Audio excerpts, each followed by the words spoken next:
مجوسیوں کو عمر کے دور میں شکست نہ ہوتی تو مجوسی مذہب دنیا میں غالب ہوتا، کیونکہ دو ہی سلطنتیں، فارس اور روم۔ فارس مجوسی تھی، پھر جب حضرت عمر شہید ہوئے، اچھا یہاں پر ایک اور بھی میں غلطی کا ازالہ کرتا ہوں، سارے انٹلیکچوئل مل کے بکواس کرتے رہتے ہیں، ان کو شرم بھی نہیں آتی، تاریخ کو مسخ کرتے ہیں۔ ایسے تاریخ ہوتی اس لیے ہے، تاریخ ہوتی اس لیے ہے کہ اس کو بدلا جائے، حدیث آئی اس لیے ہے کہ اس پہ آپ حکم تو لگا سکتے ہیں ضعیف کا، لیکن بدل نہیں سکتے۔ یہ اس کی علامت ہے کہ یہ وحی مطلوب اور غیر مطلوب ہے۔ نہ قرآن کے حرف میں کوئی تبدیلی کر سکتا ہے، نہ حدیث کے الفاظ میں کوئی تبدیلی کر سکتا ہے۔ حکم لگا سکتے ہیں جدید مفکرین آ کر کے یہ ضعیف ہے، اس کی سند غلط ہے، یہ صحیح ہے، لیکن آج تک کسی نے حدیث نہیں بدلی، تاریخ بدلتے ہیں۔ کوئی شخص بھی تاریخ کے اوپر کامل ایمان رکھ ہی نہیں سکتا، کیونکہ میرے ماننے والے نے کچھ اور لکھا ہے، میرے مخالف نے کچھ اور لکھا ہے۔ 23 ذو الحجہ کو حضرت عمر رضی اللہ عنہ نے حضرت حذیفہ رازدان نبوت کے ساتھ گلی میں کھڑے ہو کر ایک مشاورت کی، جس کو عبداللہ ابن عباس اور دوسرے لوگوں نے دیکھا، عبداللہ ابن مسعود رضی اللہ عنہ نے بھی دیکھا، اور وہاں پر حضرت حذیفہ چونکہ رازدان نبوت تھے، جن کے پاس منافقوں کے نام تھے، اور منافقوں کے علاوہ کیا تھا، فتنوں کے بارے علم تھا کہ نبی علیہ السلام نے ان کو بتایا تھا یہ فتنے برپا ہوں گے۔ نبی تو دین لے کر آئے تھے نا، ان کو تو اللہ نے بتایا تھا، اور انہوں نے کن کو بتایا؟ حذیفہ بن یمان کو، علی کو نہیں، ابو بکر کو نہیں۔ یہ میں پچھلے جو بتا چکا ہوں، کتنا بڑا مقام ہوگا اس کو جس کو اللہ کی خفیہ بات حضور علیہ السلام نے بتائی، کتنا درجہ ہوگا نبی کے دل میں اس صحابی کا، اس اپنے ساتھی کا۔ اس کو کہا صاحب السر نبی، نبی علیہ السلام کا رازدان، نبی کے رازوں کو جاننے والا۔ یہ کتنا بڑا مقام ہے۔ آج ہم جتنے مرضی یار دوست بنائیں، 10 دوست ہیں، پوری میٹنگ ہوتی ہے، پورا اجلاس ہوتا ہے، کیبنٹ ہوتی ہے، لیکن رازدان ایک ہی ہوتا ہے، پورے 100 بندے ہوں یا 1000 بندے ہوں، ایک ہی ہوتا ہے، زیادہ نہیں ہوتے، جن کے اوپر وہ لیڈر، وہ قائد ڈیپینڈ کرتا ہے کہ میں اس کو بتاؤں تو میری بات خفیہ رہے گی، امن میں رہے گی، راز میں رہے گی۔ اور وہ کون تھے؟ حضرت حذیفہ بن یمان۔ یہ باتیں نوٹ کرتے جانا، میں کوئی تیزی سے تقریر نہیں کر رہا ہوں۔ حذیفہ بن یمان سے سیدنا عمر رضی اللہ عنہ نے 23 ذو الحجہ کو مشاورت کی ہے فتنوں کے بارے میں، پوچھا ہے ان سے کہ جو فتنوں کے بارے میں آپ کو نبی علیہ السلام نے بتایا ذرا ہمیں بھی بتا دو۔ اچھا وہ کھڑے مشاورت کر رہے ہیں، کھڑے، وہاں کوئی میٹنگ ہال یا 5 اسٹار ہوٹل نہیں تھے، کھڑے مدینے کی گلی میں باتیں کر رہے ہیں، تو تم سے پوچھ رہے ہیں۔ اس کے 3 دن بعد حضرت عمر پر حملہ ہوتا ہے، فتنوں کے معلومات لینے کے 3 دن بعد۔ 3 دن بعد کون سا دن آتا ہے؟ 26 ذی الحجہ کو حملہ ہوتا ہے، جس دن حضرت عمر زخمی ہوتے ہیں، اس کے بعد 4 دن زندہ رہتے ہیں۔ میں ایک غلطی کا ازالہ کر رہا ہوں تاکہ یہ جو آپ لوگ سنتے ہیں نا اوٹ پٹانگ قسم کے، کوئی پگڑی باندھ لیتا ہے، کوئی ڈیزائن بنا لیتا ہے اور فلاسفر بن جاتا ہے، جو تاریخ ہے اس کو مسخ کر کے کہیں نہ کہیں لے کے جانے کے چکر میں ہوتا ہے۔ 23 کو مشاورت کرتے ہوئے صحابہ نے دیکھا، 26 کو حملہ ہوا، اس میں مطمئن ہے سارے، لیکن 26 کے بعد 4 دن زخمی حالت میں زندہ رہے، جس میں انہوں نے ایک مشاورتی بورڈ بھی تشکیل دیا زخمی ہونے کے بعد۔ اپنے مسجد نبوی کا امام بھی مقرر کیا حضرت صہیب کو رضی اللہ تعالیٰ عنہ، اور جو مشاورتی بورڈ تشکیل دیا اس میں جو رکھے ان کو امامت اور دوسرے اعمال نہیں دیے۔ کہا اگر میں مشاورتی بورڈ میں اپنے امام کو یا خطیب کو رکھوں گا تو لوگ بولیں گے نبی علیہ السلام نے اپنا حضرت عمر نے اس کو خطیب مدینہ بنایا ہے، لہذا یہی خلیفہ ہے، اس کو امام بنایا یہی خلیفہ ہے، کہہ سکتے تھے نا لوگ۔ پھر ایک فرقہ ہے حسینیہ کے ساتھ ساتھ فرقہ عمریہ بن جاتا، لیکن حضرت عمر نے فتنوں کو پہچانا، کس سے بات کر کے؟ حضرت حذیفہ سے، رازدان نبی سے۔ ذرا غور کرتے جانا، پہلے مشورہ کر لیا۔ اور آج بھی کوئی کسی کو پہلے پتہ چل جائے نا یار یہ ایسی باتیں کر رہا ہے، اس کی موت قریب ہے، کہہ دیتے ہیں نا ہم، بعد میں مرنے کے بعد کہتے ہیں پرانے دن اس نے یہ بات کی تھی، اس کا وقت آ گیا، پہلے 2 دن کہنے لگ گیا تھا۔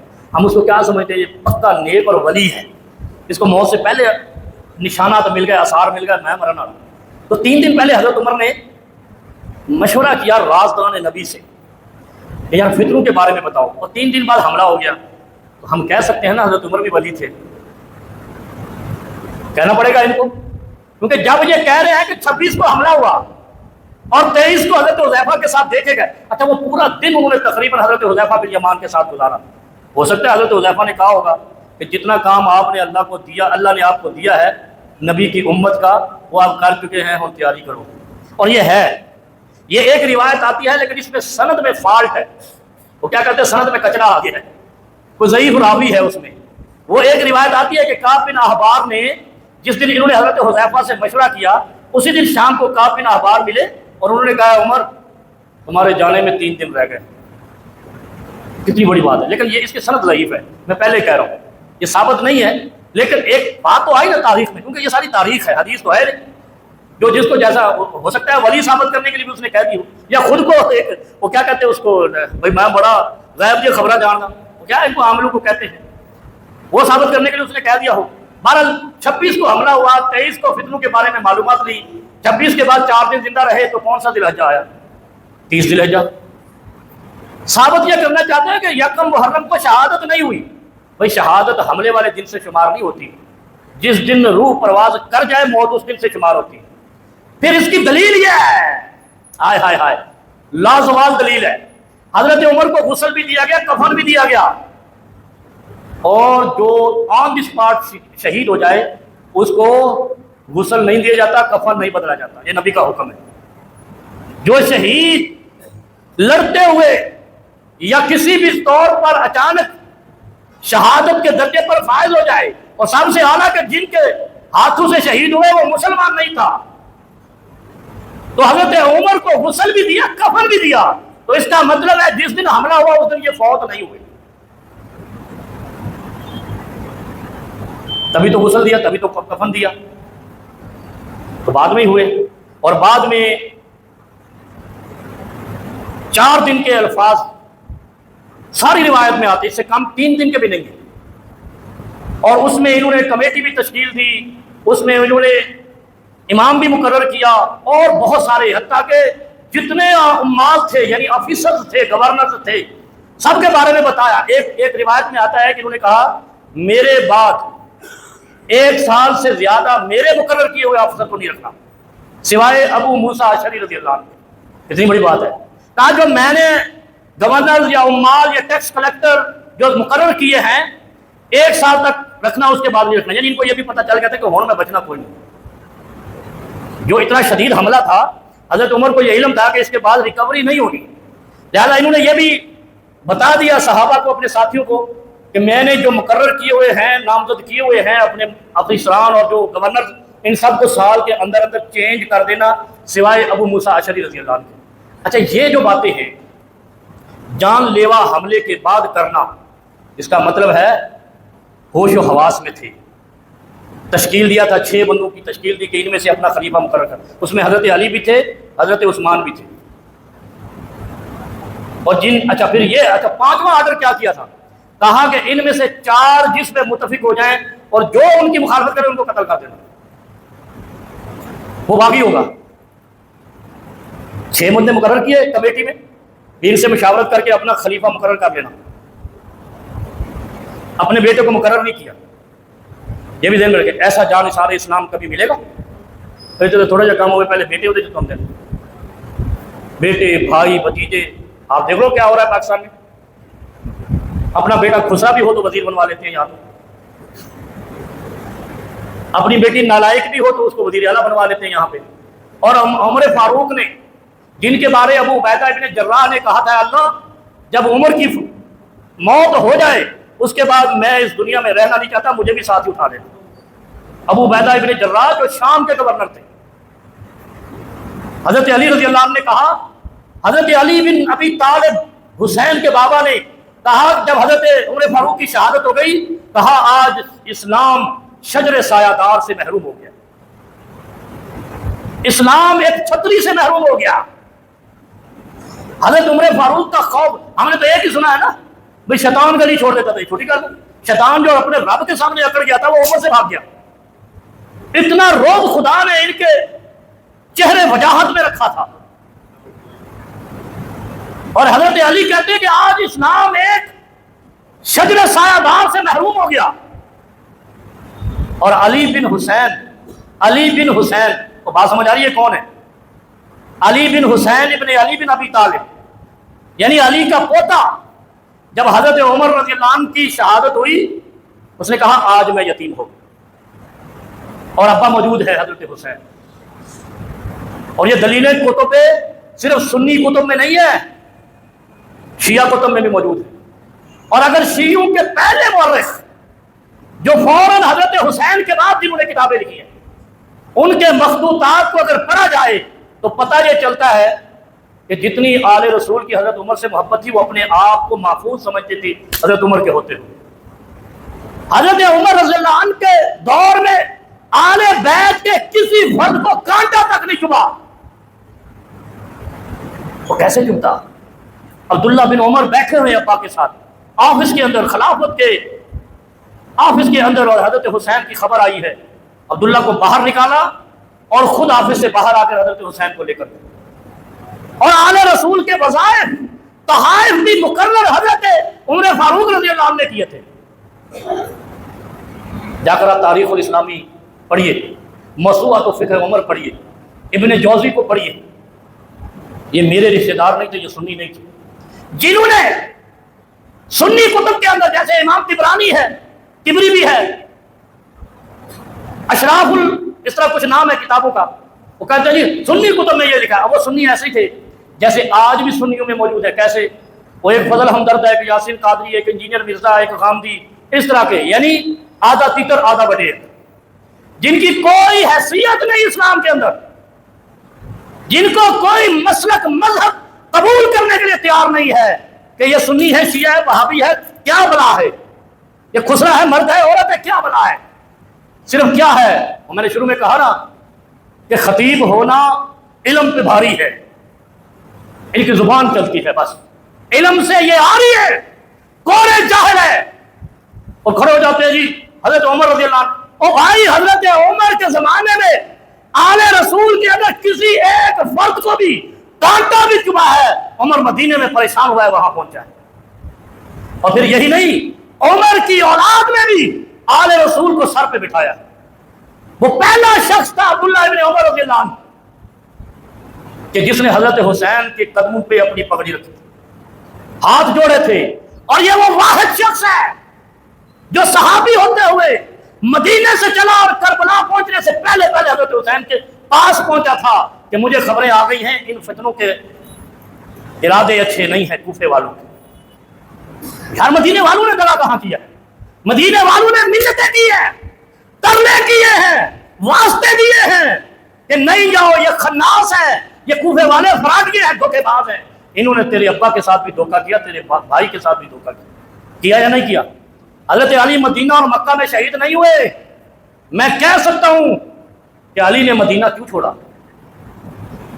کہ اس نے صحیح کہا تھا کہ اسلام شجر سایہ دار سے محروم ہو گیا عمر کے جانے کے بعد. جب عمر گیا، حضرت ابو موسیٰ اشعری رضی اللہ عنہ اور عبداللہ بن عباس رضی اللہ عنہ، ابو سعید خدری رضی اللہ عنہ، وہ کہتے ہیں، یہ 3-4 اور بھی صحابہ ہیں جن کی ایک مشترکہ روایت ہے، کہتے ہیں کہ عمر تک اسلام آگے بڑھا ہے، عمر کے جانے سے اسلام پسپا ہوا. اور آپ دیکھ لو حضرت عثمان شہید ہوئے، بغاوت ہوئی، کئی اس میں صحابہ کی اولادیں تھیں جو حضرت عثمان کے خلاف بغاوت میں شریک تھی، یہ کمینے ان کا نام ہی نہیں لیتے. اور الٹا کہتے ہیں کہ کربلا میں کتنی صحابہ کی اولادیں تھیں، تو عثمان کے خلاف تو صحابہ کی اولادیں آ گئی تھی. ان کے بارے میں کیا حکم ہے؟ اصل میں یہ مسلک قاضی فائز عیسیٰ ہے، سنا ہے اس کا نام؟ ایک پاکستان میں ایک جسٹس آیا تھا قاضی فائز عیسیٰ، ابھی کہہ رہا ہے میں تو خلاف نہیں تھا عمران خان کے، وہ سسٹم خلاف تھا. ہوتی نہیں پترا تو سیٹ پہ کیوں بیٹھا تھی تیرے ہاتھ بٹے ہوئے سن. اب یہ رفیق بھائی کہیں گے آپ نے گالی دی تھی، اب تو اتر گیا نا سیٹ سے، اب تو توہین عدالت نہیں لگے تھی. بھائی جب تو اپاہج تھا تو منصب پہ کیوں تھا؟ نہیں سمجھے آپ؟ کوئی کسی کمپنی میں کسی بیکار آدمی کو نہیں رکھتا، یہ یاد رکھیں آپ. کوئی کسی کمپنی میں اپاہج کو، لنگڑے لولے گونگے بہرے کو نہیں رکھتا. ایک آدمی ملک کا سب سے بڑا چیف جسٹس بن گیا، اور کہتا ہے کہ میں تو خلاف نہیں تھا، وہ خلاف تھا۔ تو جب علی کے خلاف کوفے والوں نے بغاوت کی، میرا یہ کہنا ہے اور ساری دنیا مانے گی، ان کی آل اولاد کو کوفے والوں پہ اعتماد نہیں کرنا چاہیے تھا۔ کیوں؟ اس سے پہلے نبی علیہ السلام فرما چکے ہیں لا یلدغ المؤمن من جوہر واحد مرتين۔ آقا کریم نے فرمایا مومن ایک سوراخ سے 2 بار نہیں ڈسا جاتا۔ تو جب علی کو ڈسا تھا کوفے والوں نے، تو پھر ان کی اولاد دوبارہ کوفے والوں پہ اعتماد کیوں کیا؟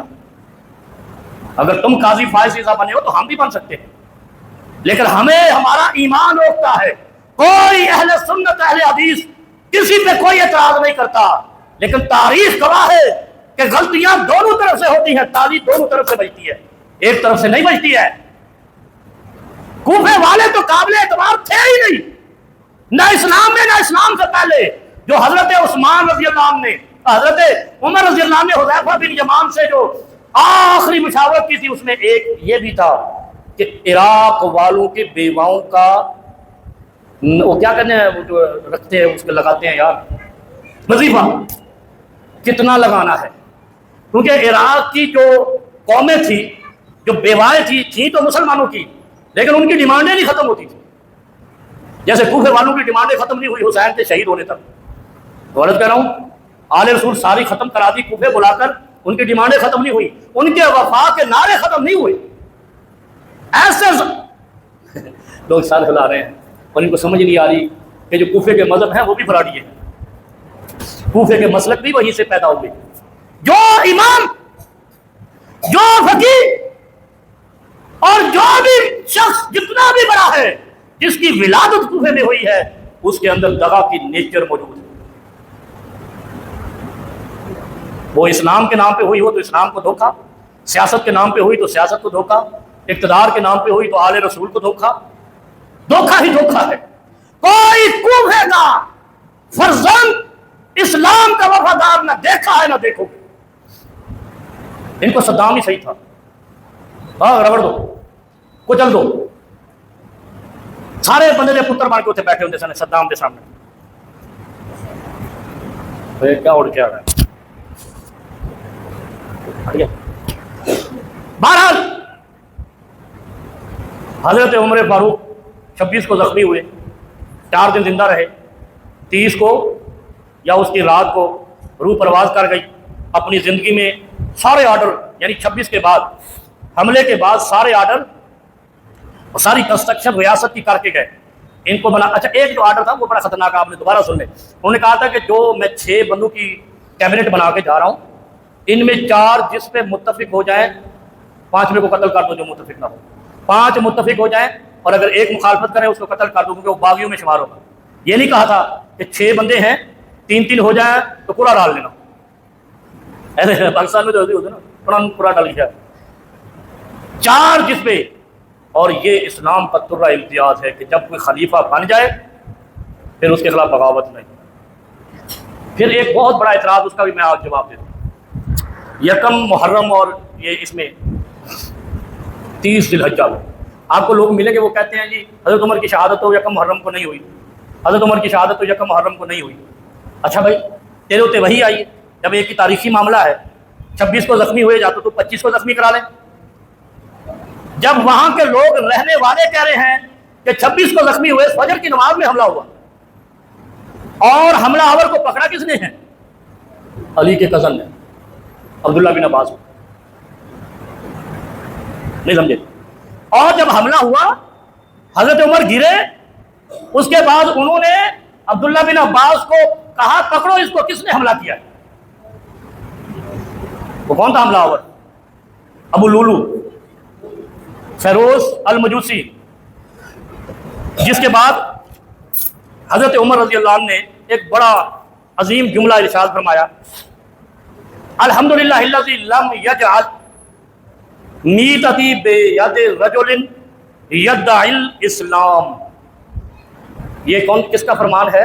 زخمی حالت میں حضرت عمر کا، یعنی سب سے اہم گواہی اس کی ہوتی ہے جو متاثرہ فریق خود دے۔ اگر کوئی آدمی ایک بال جرم کر لے نا کہ میں نے یہ جرم کیا ہے تو پھر باقی کیس کرنے کی ضرورت نہیں رہتی. یہ تو ہمارا پاکستان ہے نا, یہاں کا تو اسلام سے کوئی تعلق ہی نہیں ہے.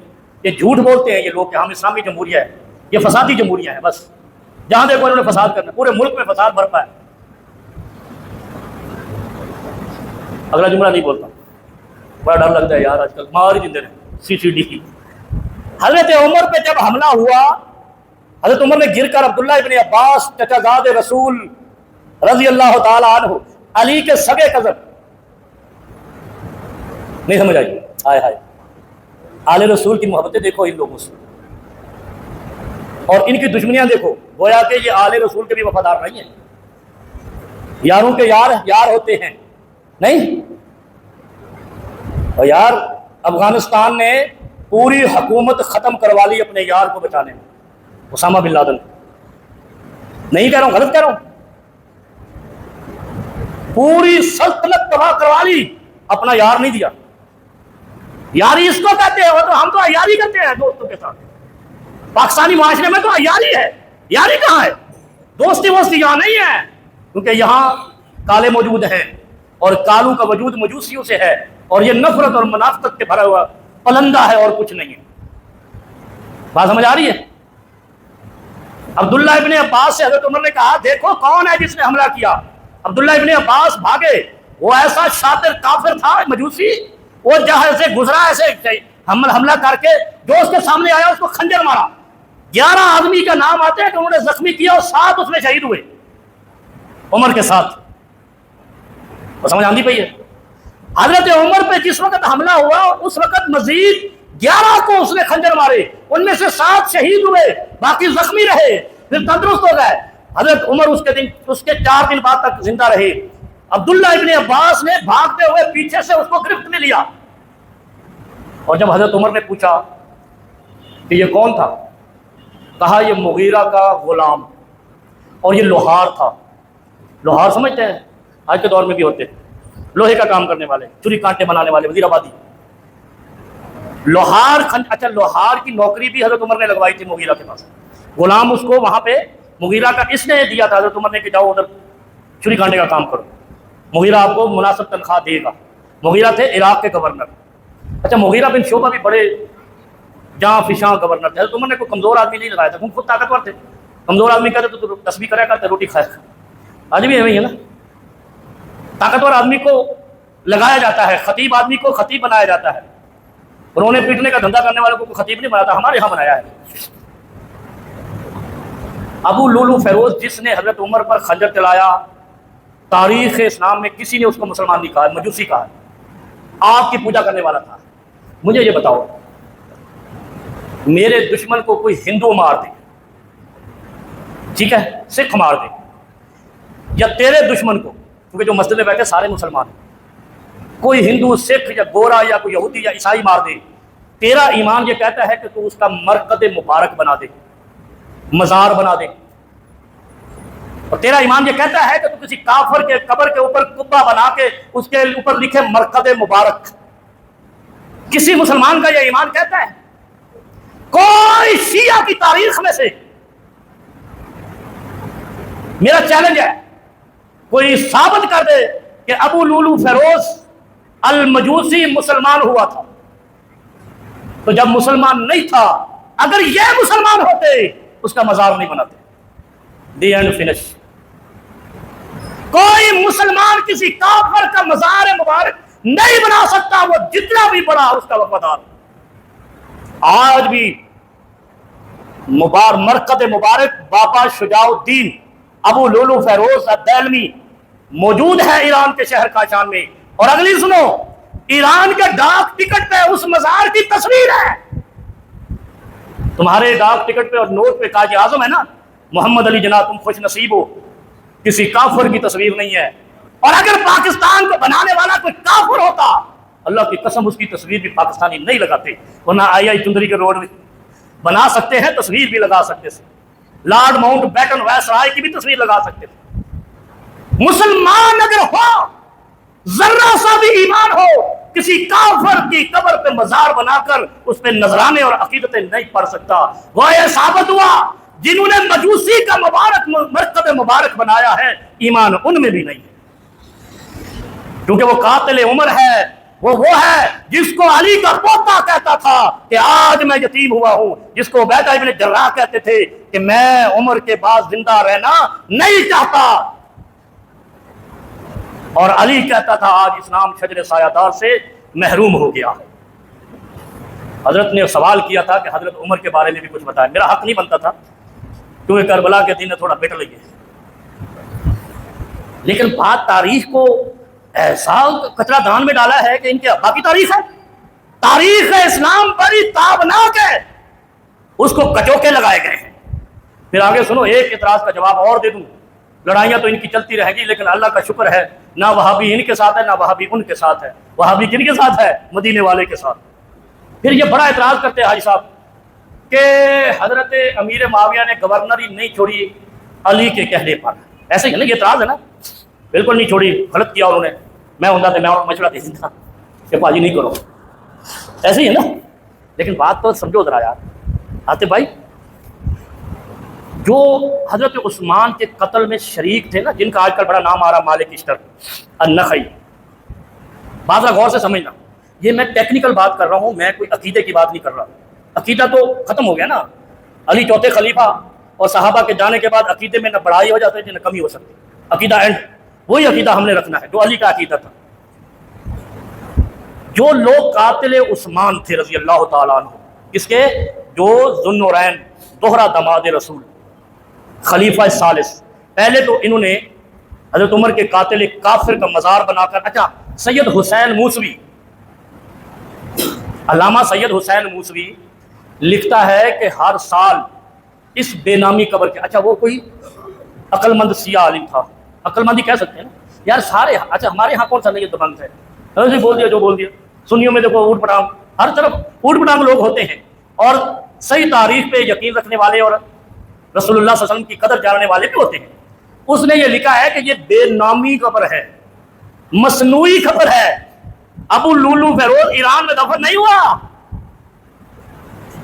کاشان میں دفن نہیں ہوا، انہوں نے بے نامی قبر گمنام مجاہد کے نام سے بنائی ہے، اور اس کو بابا شجاع کا ابو لولو فیروز کہا ہے۔ بات سمجھ آ رہی ہے؟ تو اس کا مطلب ہے کہ جنہوں نے، ایک جملہ اور کہہ دوں، ان کا دین دین حسینی نہیں ہے، دین خمینی ہے۔ اب قرآن میرے سامنے ہے نہیں، ورنہ دین حسین تو پہلے سے موجود تھا، دین حسین تو دین محمد ہے، دین حسین تو وہ ہے کہ جس کے بارے میں حسین کے بابا نے کہا تھا کہ عمر کے جانے کے بعد اسلام شجر سایہ دار سے محروم ہو گیا، اور ابو موسیٰ اشعری نے کہا تھا کہ اسلام عمر تک آگے بڑھا ہے پھر پیچھے پسپا ہوا۔ عمر کے جانے کے بعد عثمان کے خلاف بغاوت، حضرت علی کے خلاف بغاوت، حضرت حسین کے خلاف ہوا نا پسپا، اور پسپا ہی نہیں ہوا، منتشر ہوا ہے، چیرا دستیوں میں بٹا ہے، گروہوں میں بٹا ہے، اور پھٹا ہی پھٹا ہے۔ اتنا ایٹم بم سے انسانیت کا نقصان نہیں ہو سکتا جتنا عمر کے جانے کے بعد اسلام کا نقصان ہوا ہے، اسلام کا نقصان ہوا ہے۔ جنہوں نے قاتل عمر ایک کافر کا مزار بنا کر، وہاں سید حسین موسوی کہتا ہے کہ ہر سال وہاں پہ زیارت ہوتی ہے اور وہاں پر نذرانے اور عقیدتیں بانٹی جاتی ہیں، یعنی وہ چندہ بھی پایا جاتا ہے جتوں حکومت ایران چل رہی ہے۔ اس لیے میں کہتا ہوں یہ دین حسین پہ نہیں ہے، دین خمینیت ہے، ان کے پاس حسینیت نہیں ہے، اور ہم کہتے ہیں خمینیت مردہ باد، حسینیت زندہ باد۔ سیدھی بات ہے، اگر یہ کہہ سکتے ہیں کچھ تو ہم بھی کہہ سکتے ہیں۔ وہ الگ بات ہے کہ اس کے کہنے کے اوپر وہ تھوڑے ادارے متحرک ہو جاتے ہیں، ان کو شرم بھی نہیں آتی۔ وہ ایک مولانا نے پوڈ کاسٹ میں انٹرویو دیا ہے، اس کا انٹرویو ڈیلیٹ کر دیا، اور ادھر ایک لاہور میں بیٹھ کر دمبے نے حضرت امیر معاویہ کے بارے میں کہا کہ اس کی تکریم نہیں کریں گے، اس کا تو نہ ڈیلیٹ ہوا نہ ایف آئی آر ہوئی۔ تو اس کا مطلب یہ ہوا، جملہ کہہ دوں، آج فتنے والا جملہ تو نہیں ہے بٹی صاحب، جملہ کہہ دوں کہ سنی 80% ہو کر بے غیرت ہے، شیعہ 10% ہو کر غیرت مند ہے۔ جملہ آپ کے لیے کڑوا ہے، لیکن میرا تجربہ اور مشاہدہ ہے، میں تو ممبر کو امانت سمجھ کے کہہ رہا ہوں۔ یہ دعوے دار تھے یہ حنفی اسٹیٹ ہے، یہ سنی اسٹیٹ ہے، کدھر ہے تمہاری اسٹیٹ؟ تمہارے ایک لیڈر کے انٹرویو کو ڈیلیٹ کروا دیا گیا، اور جس نے صحابہ کی سرعام اسی طرح پوڈ کاسٹ میں توہین کی، وہ اس کے اوپر تم ایف آئی آر بھی نہیں کٹوا سکے اور انٹرویو ڈیلیٹ نہیں کروا سکے۔ تم 80% مردے، شیعہ 10% بھی زندہ ہے۔ اب آپ کہیں گے مولوی سیال چلا گیا، وہ گل حقیقت ہی کرنی ہے۔ میں حدیث قرآن اور تاریخ میں ڈنڈی نہیں ماروں، چاہے میرے گریبان میں ہاتھ آ جائے۔ اب آ جاتے ہیں جنہوں نے ابو لولو مجوسی کا مزار بنایا، ان کے اندر ایمان نہیں، کیونکہ ایمان والا کسی کافر کی قبر پہ مزار نہیں بناتا، کیونکہ گھوڑے اور کتے پہ اور گدھے پہ تو بن سکتا ہے، کیونکہ ان کا اسلام اور غیر اسلام نو میٹر، کوئی میٹر نہیں ان کا، لیکن جو کافر ہو، کلمے کا منکر ہو، خدا کی عبادت کا منکر ہو اور پوجا آپ کی کرتا ہو، اس کا مزار میں نہیں بنا سکتا، میں گدھے اور گھوڑے کا بنا سکتا ہوں اگر میرے اندر ایمان ہے، کیونکہ ان کا نو میٹر اسلام غیر اسلام، کلمہ غیر اسلام۔ لیکن ایک بات بڑی خطرناک ہے، ایک تو یہ کہ انہوں نے اس کافر کا مزار بنا کے یہ ثابت کیا کہ ایمان سے خالی۔ دوسرا، جو علی اور معاویہ کا جھگڑا تھا، ایک جملہ یہ ہے کہ حضرت علی نے جنگ صفین کے بعد دعا کی تھی صفین کے شرکاء کے لیے کہ میری امید ہے اپنے رب سے کہ اللہ جنگ صفین والوں کو معاف کر دے گا،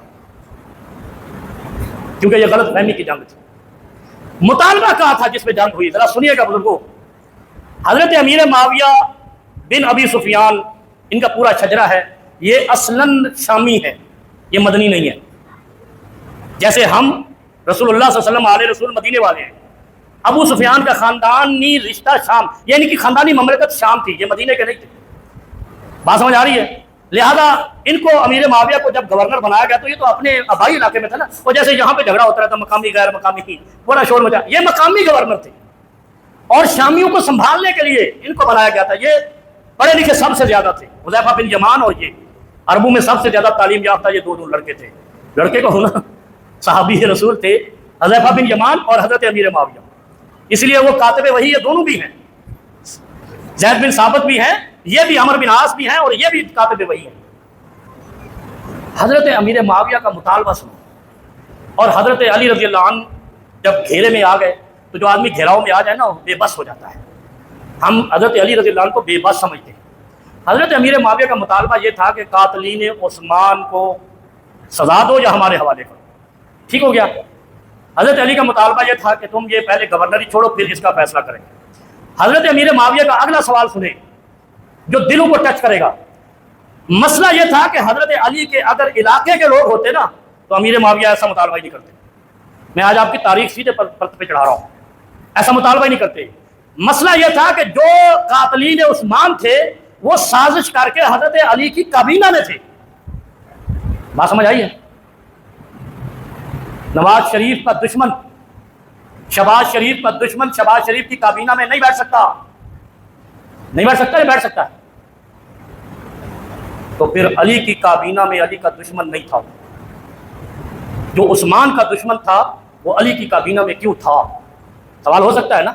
وہ الگ بات ہے کہ یہ چیخنے والے چیختے رہے، ہم نے تو تاریخ کو دیکھنا ہے نا۔ جو حضرت امیر معاویہ کا مطالبہ تھا وہ یہ نہیں تھا کہ یہ جو کوفے میں گم ہو گئے ہیں، لاپتہ ہو گئے ہیں یا روپوش ہو گئے ہیں قاتلین عثمان، ان کو ہمارے حوالے کرو، نہ نہ نہ نہ، یہ جھوٹ بولتے ہیں کذاب کالے۔ اصل مسئلہ یہ تھا کہ وہ لوگ حضرت علی کو چکنی چپڑی باتیں کر کے اس کی کابینہ میں شامل ہو گئے تھے، اور حضرت امیر معاویہ نے سارے قاتلین عثمان کا مطالبہ نہیں کیا تھا جو علی کی کابینہ میں تھے، کہا تھا یہ تو قاتل ہیں، ان کو تو سزا دو، اور آپ مجھے کہہ رہے ہو کہ گورنری سے اترو، ان کو سزا دو یا ہمارے حوالے کرو، اس کے بعد میں گورنری چھوڑ دوں گا۔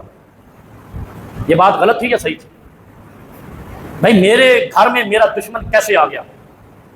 اور حضرت علی رضی اللہ تعالیٰ عنہ وہ ہستی ہیں جو بیٹوں سمیت حضرت عثمان کو بچانے گئی تھی، جنہوں نے پہرا دیا تھا عثمان رضی اللہ عنہ کے گھر کے باہر باغیوں کے خلاف، نہیں سمجھے آپ؟ لہذا مطالبہ وہ بھی غلط نہیں تھا اور مطالبہ ادھر بھی غلط نہیں تھا۔ صورتحال یہ تھی کہ حضرت علی رضی اللہ عنہ کوفے والوں کے گھیراؤ میں آ گئے تھے، اور جنہوں نے بغاوت کی تھی انہوں نے حضرت علی کو گھیر لیا تھا۔ اور پھر اگلی سنو، حضرت علی کا قاتل شام سے نہیں آیا، مدینے سے نہیں آیا، کوئی کافر بھی نہیں تھا، عمر کا قاتل کافر تھا، علی کا قاتل کافر نہیں تھا، اور تاریخ کو سیدھا کرو تو امن آئے گا، ورنہ یہی فساد فی الارض رہے گا۔ وہ علی کی کابینہ میں سے لوگ تھے، علی کے وفادار بننے والے تھے، جن کو علی نے خارج کہہ دیا تھا، جو پہلے بچنے کے لیے کہ حضرت امیر معاویہ کے مطالبے سے بچ جائیں اور علی کی کابینہ میں شامل ہو جائیں، جب شامل ہو گئے اعتماد دلوا دیا، پھر علی کے خلاف ہو گئے، پھر علی رضی اللہ عنہ کو یہ پٹیاں پڑھاتے رہے جو امیر معاویہ نے تو آپ سے بغاوت کی ہے، گورنری استعفیٰ نہیں دیا۔ ڈر یہ تھا کہ اگر امیر معاویہ کو علی نے نہیں ہٹوایا تو وہ تو ہمیں نہیں چھوڑے گا، یہی ہوتا ہے نا۔ اس لیے وہ پھر علی کو ہر وقت پشت کرتے رہتے تھے، اس نے گورنری نہیں چھوڑی۔ ڈر ان کو اپنا تھا کہ وہ ہمیں اریسٹ کر لیتے ہیں نا، دبئی سے پکڑ کے لے آتے، پاکستان لے آتے، باہر سے اریسٹ کر کے لے آتے، وہ کشمیر سے پکڑ کے لے آئے وہ عوامی ایکشن کمیٹی والوں کو، تو پکڑا تو امیر معاویہ نے، تو پھر اپنی واردات ڈالنی تھی، بدلہ لینا تھا۔ حضرت امیر عثمان رضی اللہ عنہ کو جنہوں نے قتل کیا وہ اس نے اریسٹ کر لینے تھے، اور دیکھو نا امریکہ نے وینزویلا کا صدر اٹھا لیا، پتہ ہے نا۔ تو وہ بھی گورنر تھا اور طاقتور اپنے مقامی گورنر تھا۔ مقامی گورنر کی اپنا مقام ہوتا ہے، اس کو اپنے چپے چپے کا پتہ ہوتا ہے، اور اگر کوئی خیرپور سے لا کر یہاں ایسے تو لگا دو، انہوں ساری گلیاں سمجھ آ رہی ہیں، نہیں سمجھے؟ پھر آپ کہو گے وہ مولوی ادھر پلٹ گیا، وہ بابا ساری باتیں تاریخ میں ایسے ہی نقل ہوتی ہیں۔ حضرت امیر معاویہ کا مطالبہ صرف ٹپیکل افراد کے لیے پن کر کے اس نے کہا تھا، یہ اے علی، یہ تیری کابینہ میں ہے، ان کو سزا دے دو یا ہمارے حوالے کر دو۔ انہوں نے حضرت عثمان کا بہیمانہ قتل کیا۔ اب حضرت علی کو یہ سمجھ نہیں آ رہی تھی، وہ ہر وقت چکنی چپڑی باتیں اور سازشیں، اور حضرت علی کو پڑھانا کہ بھائی تو گورنر، تو امیر المومنین بن گیا، تو ایسا اور عمر میں ہر شے۔ جب وہ حضرت امیر معاویہ کو نہیں ہٹا سکے، 2 جنگیں کروا لی انہی نے، تو حضرت علی امیر معاویہ کو نہیں ہٹا سکے، وہ حضرت علی کے خلاف ہو گئے۔ جنگ صفین اور جنگ جمل کروانے والوں جو منصوبہ ساز تھے، انہوں نے ہی حضرت علی کو شہید کیا، امیر معاویہ کے کسی بندے نے شہید نہیں کیا۔ اور اگلی سن لو، ایک سوال میرا میڈیا پہ بہت ہائی لائٹ ہو رہا ہے، میں ڈر رہا ہوں کہیں یہ لوگ گرم نہ ہو جائیں، یہ والے جو بناتے ہیں FIR۔ میں نے کہا جن 4 لوگوں نے یزید کے امیر بننے کی مخالفت کی، انہوں نے یزید پہ الزام کیا لگایا تھا، یہ میں ریپیٹ کر رہا ہوں، شاید اگلے جمعے میں بتایا، پچھلے جمعے میں بتایا تھا۔ انہوں نے ان میں سے کسی ایک نے یزید کو شرابی اور کافر قرار نہیں دیا، یزید کو امیر نہ بننے کا کہنے والوں میں سے کسی نے یزید کو کافر قرار نہیں دیا اور شرابی قرار نہیں دیا۔ اور یہ بات معتبر کہاں سے ہوگی؟ جب حضرت حسین کہیں گے۔ حضرت حسین نے کہا یہ ہماری ریت نہیں ہے، روایت نہیں ہے کہ باپ کے بعد بیٹا امیر بنے گا۔ پھر کہتے جی وہ یزید اور حسین لڑے کس بات پہ تھے؟ میں دستا کس واسطے لڑے۔ علی کو شہید کس لیے کیا تھا؟ کسی کو پتہ ہے؟ صرف 1 پوائنٹ ایجنڈے پہ کہ اس نے امیر معاویہ کو کیوں نہیں ہٹایا، لہذا جو علی کی کابینہ میں تھے وہ علی کے خلاف ہو گئے۔ تبھی تو علی نے منبر کوفہ پہ کھڑے ہو کے بددعا دی کہ اللہ یا ان کو اٹھا لے یا مجھے اٹھا لے، میں ان کے فتنوں سے تنگ آ گیا ہوں۔ سامنے کون بیٹھے تھے اور علی منبر پہ کھڑے ہوئے تھے، تو امیر معاویہ کو تو نہیں کہا تھا، کوفے شام والے کو تو نہیں کہا تھا، کوفے والوں کو کہا تھا۔ بددعا جو علی نے دی ہے وہ ساری کتب میں موجود ہے، مسلمانوں کی نہیں، شیعوں کی بھی، ان کی کتب میں موجود ہے کہ آخری وقت میں حضرت علی نے بددعا کی اور اس کے بعد حضرت علی رضی اللہ عنہ شہید ہو گئے۔ جب بددعا دی تو غصہ آیا، اس نے اٹھ کر حضرت علی کو شہید کر دیا۔ یزید اور حسین کا جھگڑا نہیں تھا۔ پھر یہ بڑا جملہ کوٹ کرتے ہیں، حسین جیسا یزید کی بیعت نہیں کر سکتا، بالکل نہیں کر سکتا۔ حسین آل رسول ہے، نواسہ رسول ہے، افضل ہے، جنتی جوانوں کا سردار ہے، اس کا مقام بلند ہے، یزید کا کوئی مقام نہیں ہے، کوئی مرتبہ نہیں ہے سوائے اس کے کہ وہ صرف ایک صحابی کا بیٹا اونلی۔ لہذا یزید سے تو افضل تھا حسین کئی درجے، کئی لاکھ درجے۔ لیکن جھگڑا کیا تھا؟ جھگڑا یہ نہیں تھا کہ وہ یزید کو ختم کرنے آیا تھا، جھگڑا یہ تھا کہ وہ کوفیوں کے گھیراؤ میں آ گیا تھا۔ جن کوفیوں نے علی کو شہید کیا تھا ان کوفیوں نے حسین کو شہید کیا۔ بات سمجھ آ رہی ہے؟ لہذا کوفے والے حرامی رہے ہیں اسلام کے دور میں، معاف کرنا، شیطان رہے ہیں، انہوں نے کسی کو بھی نہیں بخشا۔ اور یار تمہارے اماموں نے اسلام کو نہیں بخشا۔ اللہ کہتا ہے رفع الیدین کرو، اللہ کا رسول کہتا ہے رفع الیدین کرو، علی رفع الیدین کرتا ہے، کوفے والے کہتے ہیں رفع الیدین نہ بھی کرو نماز ہو جاتی ہے۔ اللہ کہتا ہے فاتحہ کے بغیر نماز نہیں ہوتی، نبی کہتا ہے فاتحہ کے بغیر نماز نہیں ہوتی، ابو بکر صدیق، عمر فاروق، عثمان غنی اور علی المرتضیٰ رفع الیدین اپنا فاتحہ کے بغیر نماز نہیں پڑھتے، کوفے والے کہتے ہیں فاتحہ کے بغیر نماز ہو جاتی ہے۔ اللہ کے رسول صلی اللہ علیہ وسلم نے 3 طلاق ایک مجلس کی ایک شمار کی، ابو بکر نے 3 طلاق ایک طلاق شمار کی، حضرت عمر رضی اللہ عنہ کے سارے دور کے اندر ایک مجلس کی طلاق ایک سے مار ہوئی سوائے آخری 2 سال کے، وہ بھی انتظامی آرڈر تھا، شرعی آرڈر نہیں تھا۔ کوفے والے کہتے ہیں ایک مجلس کی 3 طلاق 3 ہو جائے گی، پھر سارے کو جاؤ حلالہ کریے۔ تو کوفے نے تو اسلام سے فراڈ کیا ہے، اسلام سے دغا کیا ہے۔ آل رسول کا خون جس دھرتی پہ گرا ہے، کعبے کے رب کی قسم ہے، وہ دھرتی اسلام کی وفادار نہیں ہو سکتی۔ میں زور سے جملہ کہا ہے تاکہ تمہارے دماغوں میں پیوست ہو جائے، جس دھرتی پہ نبی کی اولاد کا خون گرا ہے وہ زمین اسلام کی وفادار نہیں ہو سکتی۔ چھوڑ دو، توبہ کر لو۔ اگر مدینے والے کی صفات چاہیے، مدینے کی نسبت رکھو، کوفے کی نسبت حرام ہے۔